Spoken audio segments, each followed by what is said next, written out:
Today I'm going to show you a little bit how to incorporate chords into your solo playing.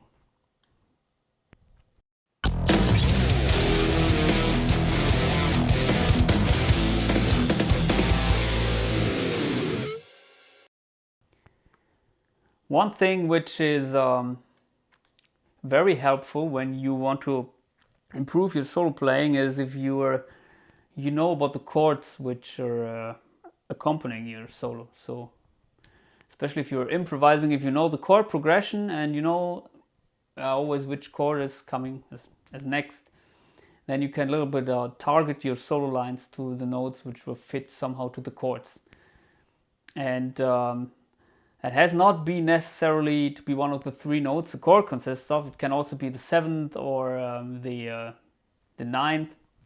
That will create some interesting sounds. If you're familiar how these things sound, maybe a major 7 over a minor chord. So anyway, what I would like to show you today is my approach, at least how I learned to incorporate a little bit of chord playing in my solo playing. And I think very helpful, or what helped me the most, is to know which chords fit in the key you are in, which is something which doesn't change. So at least if the key doesn't change. So for example, if you are in the key of A minor, you know maybe the notes of the A minor scale.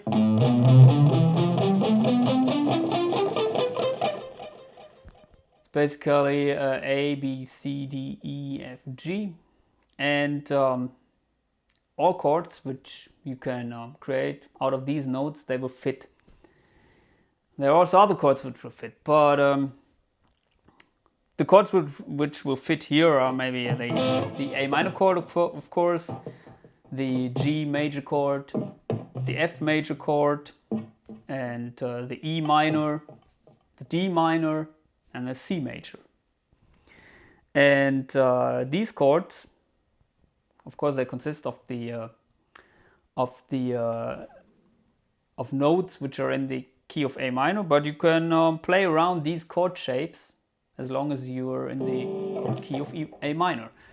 So if you play something maybe like that,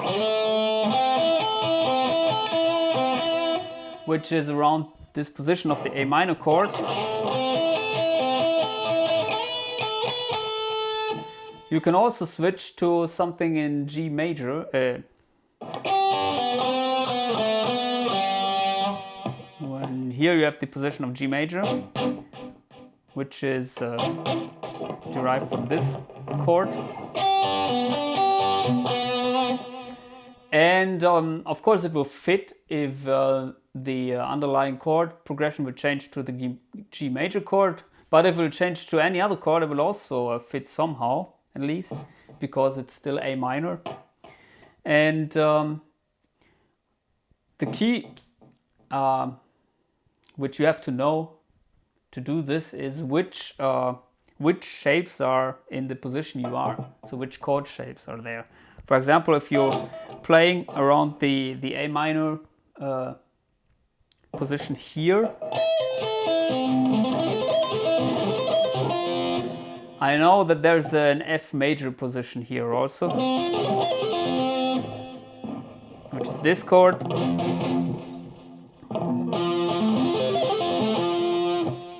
And I know that there is a C major here.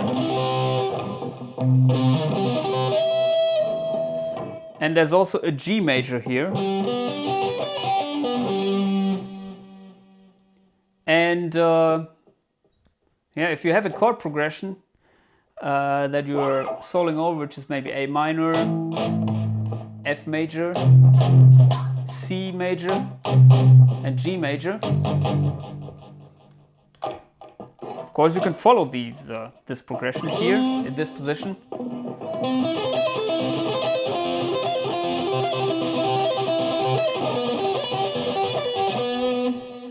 course, this is a little bit boring if you do it like that. It's just a sweep lick, something which I do as a warm-up. But I can do anything I want within these boxes. And yeah, I know the notes which I should play over a certain chord. For example, if I'm in the key of, or in this chord progression, starts with the A minor and then can play.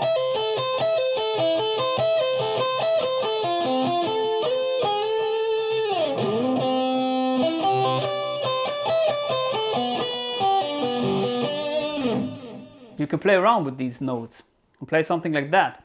That will stick out, or yeah, will make it more interesting for the listener if you're following the chords here. And as I said, the key for me is to know the chords in every position which are surrounding this position. So yeah, as I showed you here, these are the chords. If you are in another position, maybe here, you have this A minor chord you're thinking, because it's in this position in the 5th fret. What is also here is the F major in this position. So, and the C major in this position. And the G major in this position. And it's the same thing here. Just play something like.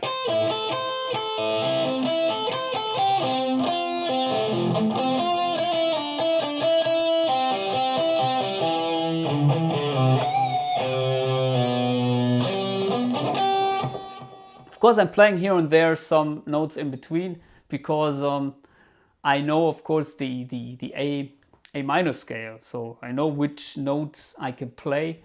Also, if you don't know it, it doesn't matter. Then you could fill up these gaps with chromatic things, which I showed you in another video, how to incorporate chromatic lines. That will also help, also fit. So, for example, if I'm going from the C to the G here,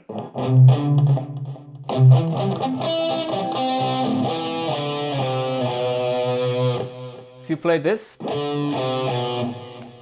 I was just staying in the key of A minor, but I could do it also with some chromatic things like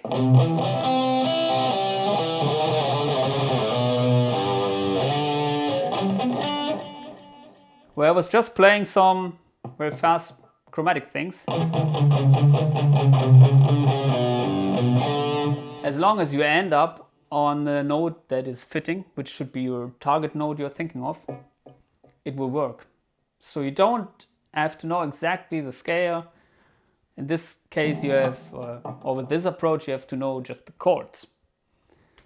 And I think most of you players will know the most common chords in every position, because I think most guitar players, they start by playing chords. And yeah, so that is one easy way to spice up your solos, and also when improvising it helps you a lot. Because when improvising, usually you know, or you have to know the chord progression first, and then you can follow these chord progressions and play something over that. So I hope this helps you, and if you got any questions, please post them in the comment section below. Otherwise, check out my other videos, subscribe to my channel. Goodbye.